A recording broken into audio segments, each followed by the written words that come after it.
একটা মুহূর্তে আপনি আনন্দিত, পরের মুহূর্তেই বিষণ্ণ। কখনো রেগে যাচ্ছেন, কখনো ভয় পাচ্ছেন, আবার হঠাৎ করে এক অদ্ভুত যৌন আকাঙ্ক্ষায় উত্তেজিত হচ্ছেন। কখনো কি ভেবেছেন এই অনুভূতিগুলো আপনার ভেতর কোথা থেকে তৈরি হয়? এগুলো কি আপনার নিজস্ব ইচ্ছা নাকি অদৃশ্য কোনো শক্তির নিয়ন্ত্রণ? লাইফে আমরা সবাই কম বেশি ভিডিও গেম খেলেছি। একবার ভাবুন, যখন আপনি ভিডিও গেম খেলেন, একটু খেয়াল করলে দেখবেন ভিডিও গেম খেলার সময় গেমের চরিত্র এবং আপনার মধ্যে একটি সংযোগ তৈরি হয়।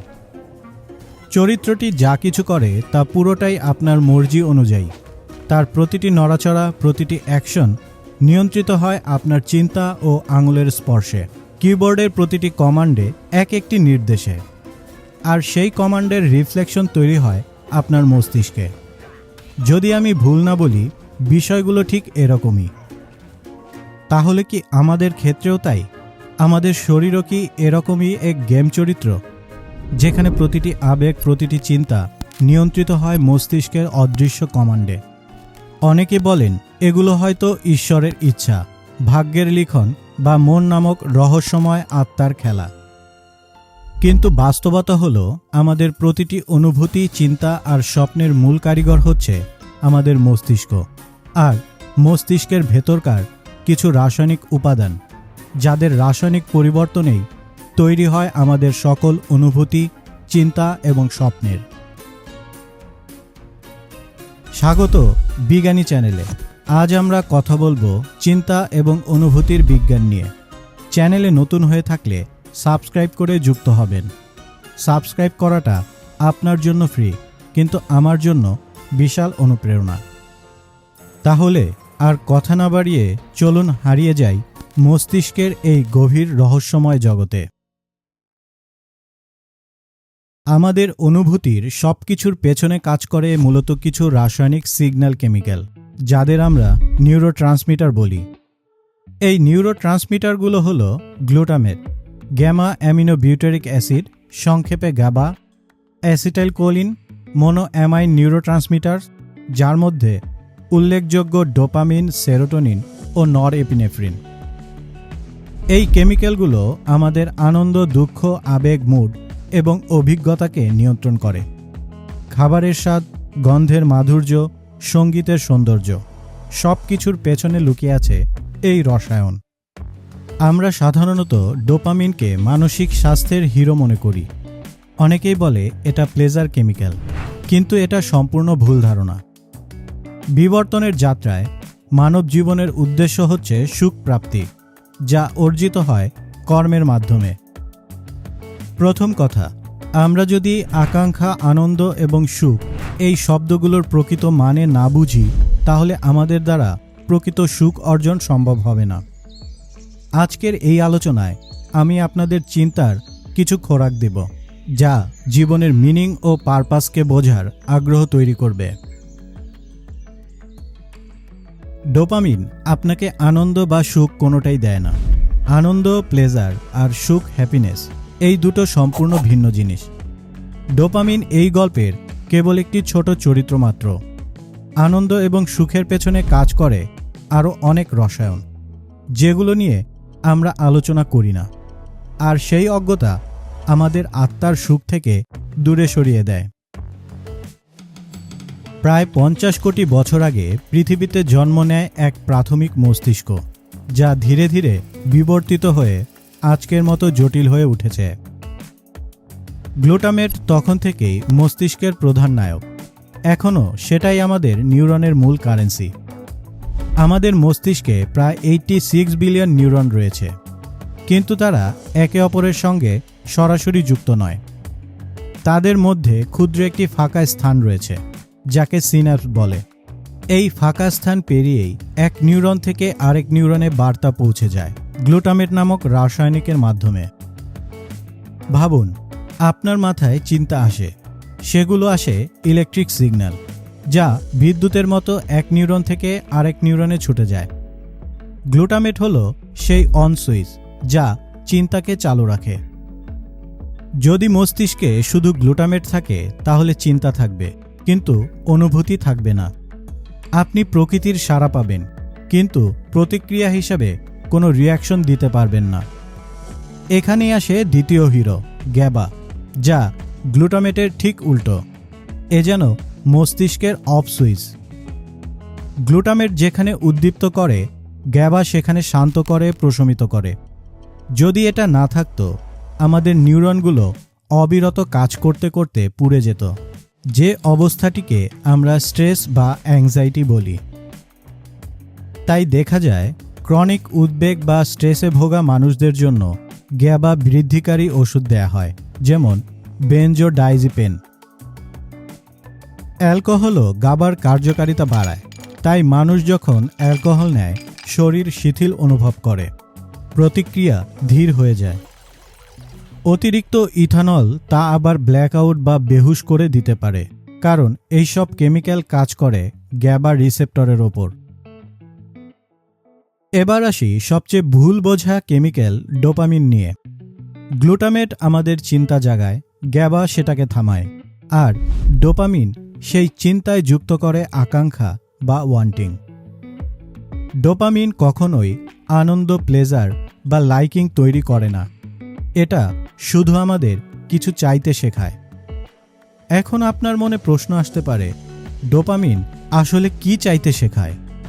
আপনি যখন কোনো মিষ্টি ফলে প্রথম কামড় দেন, প্রিয় সঙ্গীতের সবচেয়ে গভীর অংশে পৌঁছান, অথবা ম্যাসাজে আরাম পান, কিংবা সবচেয়ে তীব্র অর্গাজমে পৌঁছান, এই যে বিশুদ্ধ আনন্দ অনুভব করেন, তা আসলে মস্তিষ্কের কিছু ছোট ছোট অংশে জন্ম নেওয়া রাসায়নিক উত্তেজনা, যেগুলোকে বলা হয় হেডোনিক হটস্পট। এগুলো আমাদের প্রাকৃতিক ওপিয়ড সিস্টেম, যেখান থেকে নিঃসৃত হয় এন্ডরফিন, এনকেফালিন, এন্ডোমরফিন এবং ডাইনরফিন। এগুলোর কাজ হচ্ছে আমাদের আসল প্লেজার অনুভব করানো। তার মানে ডোপামিন আপনার মধ্যে এই তীব্র আনন্দ পাওয়ার আকাঙ্ক্ষা তৈরি করে। ফলাফল, মস্তিষ্ক তার প্রস্তুতি শুরু করে। কিন্তু এখানে একটা টুইস্ট রয়েছে। যখন আমরা অতিরিক্ত প্লেজারের পেছনে ছুটতে থাকি, তখন মস্তিষ্কের প্লেজার সিস্টেম আর ডোপামিন সিস্টেমের সংযোগ বিচ্ছিন্ন হয়ে যায়। তখন আনন্দের বদলে আসে শূন্যতা। তারপরেও আমরা সেই আনন্দের পেছনে ছুটতেই থাকি, কারণ ওয়ান্টিং থেকে যায়, কিন্তু স্যাটিসফ্যাকশন হারিয়ে যায়। গবেষকগণ বলেন, হেডোনিক ট্রেডমিলে সবচেয়ে বেশি আসক্ত হয় একাকিত্বে ভোগা মানুষরা। তাই আসক্তির শিকারও সাধারণত তারাই বেশি হয়। একবার ভাবুন, প্রথমবার পুরান ঢাকায় গিয়ে যে বিরিয়ানির স্বাদ পেয়েছিলেন, দ্বিতীয়বার কি ঠিক একই রকম আনন্দ পেয়েছিলেন? আমার মনে হয় না। কিন্তু সেই প্রথমবারের অনুভূতিটাই আপনি বারবার খুঁজে বেড়ান। ঠিক এভাবেই একটি অভিজ্ঞতা বা সম্পর্কের প্রথম আনন্দ আমাদের বছরের পর বছর তার পেছনে দৌড়াতে বাধ্য করে। কিন্তু শেষে ক্লান্তি, উদ্বেগ আর একাকিত্ব বাড়ায়। এখানেই আসে সুখের আসল রাসায়নিক, সেরোটোনিন। আমি পূর্বেই বলেছি, প্লেজার আর হ্যাপিনেস এক নয়।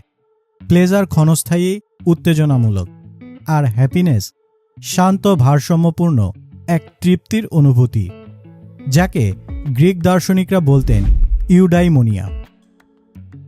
ডোপামিন যেখানে ওয়ান্টিং তৈরি করে, সেরোটোনিন সেখানে ওয়েলবিং তৈরি করে।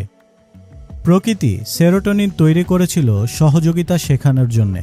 মানুষ যখন ছোট দলে বাস করতে শুরু করল, তখন একে অপরের প্রতি সহানুভূতি, সহমর্মিতা প্রদর্শন শুরু করল, যা বেঁচে থাকার জন্য অপরিহার্য হয়ে উঠল। তাই আজও সুখের সবচেয়ে বড় উৎস সম্পর্ক ও সামাজিক সংযোগ। যখন কেউ ইচ্ছা করে আপনাকে উপেক্ষা করে বা আঘাত দেয়, তখন আপনার সেরোটোনিন লেভেল নিচে নেমে যায়। আপনি হতাশ বা দুঃখ অনুভব করেন। এটাই ডিপ্রেশনের রাসায়নিক সূচনা। তাই চিকিৎসকেরা অনেক সময় SSRI, selective serotonin reuptake inhibitors, prescribe করেন এবং বলেন, বাইরে বের হন, বন্ধুদের সাথে সময় কাটান, কারণ সামাজিক সম্পর্কই সেরোটোনিন বাড়ায়। সেরোটোনিনের আসল কাজই হল ইমোশনাল ওঠানামাকে ব্যালেন্স রাখা। কিন্তু যদি আপনি সারাক্ষণ প্লেজারের পেছনে ছুটে চলেন, হেডোনিক ট্রেডমিলে দৌড়ান, তাহলে আপনার মস্তিষ্ক সেরোটোনিনের কার্যকলাপ কমিয়ে দেয়। কারণ ডোপামিন আর সেরোটোনিন দুই মনোঅ্যামাইন, তারা একই রিসেপ্টরের জন্য প্রতিযোগী হয়ে ওঠে। অতিরিক্ত ডোপামিন মানেই কম সেরোটোনিন। এই কারণে অনেক দার্শনিক বলেছেন হ্যাপিনেস ইজ এ চয়েস। আপনাকে আপনার ওয়ান্টিং ছেড়ে দিতে হবে, তবেই সুখ অনুভব করা শুরু করবেন।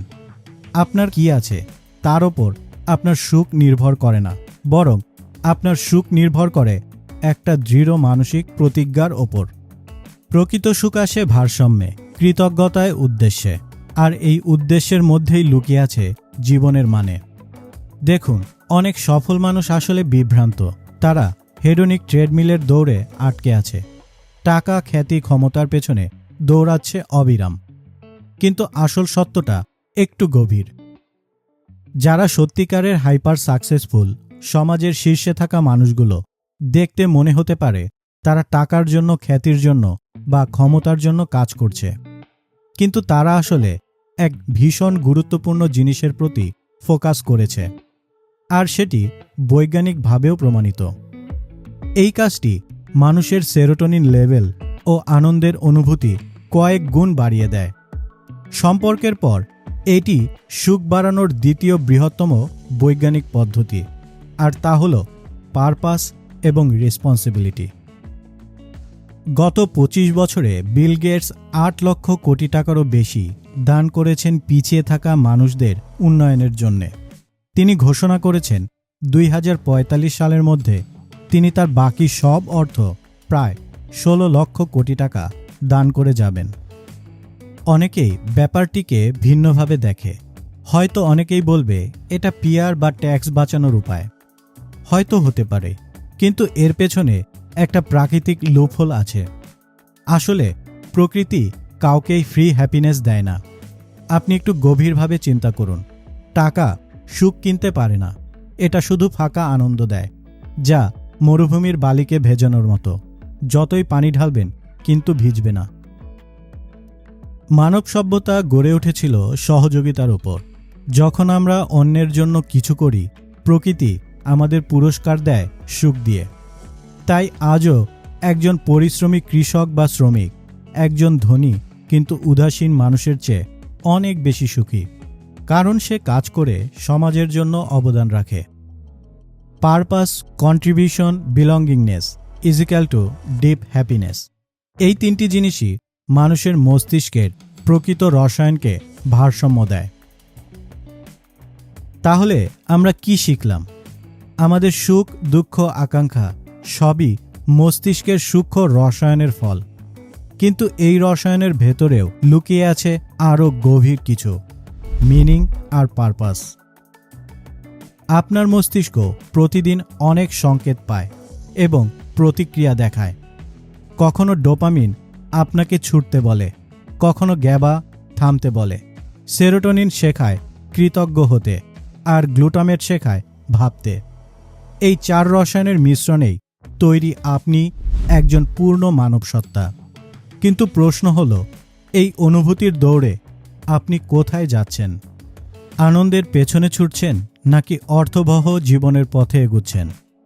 গৌতম বুদ্ধ নির্বাণ প্রাপ্তির কথা বলেছেন, যা প্রকৃত সুখের জারিয়া।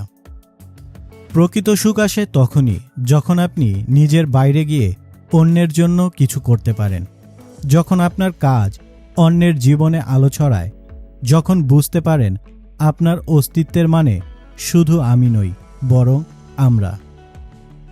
তাহলে এক মুহূর্ত থামুন, নিজেকে প্রশ্ন করুন, আপনার মস্তিষ্ক কি কমান্ড দিচ্ছে? ডোপামিনের দাস হয়ে কৃত্রিম আনন্দের লুপ হলে হারিয়ে যাবেন, নাকি সেরোটোনিনের ভারসাম্যে শান্তি, সহানুভূতি আর উদ্দেশ্যের পথে এগুবেন? মনে রাখবেন, সুখ কোনো গন্তব্য নয়, এটি একটি অভ্যাস, আর উদ্দেশ্যই সেই মানচিত্র যা আপনাকে সেখানে পৌঁছে দেয়। এই কারণেই বুদ্ধ, সক্রেটিস কিংবা আধুনিক নিউরোসায়েন্স সবাই শেষ পর্যন্ত একই কথা বলছে, নিজেকে জানাই প্রকৃত মুক্তি। যদি এই ভিডিওটি ভালো লেগে থাকে, একটি লাইক দিন, শেয়ার করুন আর সাবস্ক্রাইব করে পাশে থাকুন।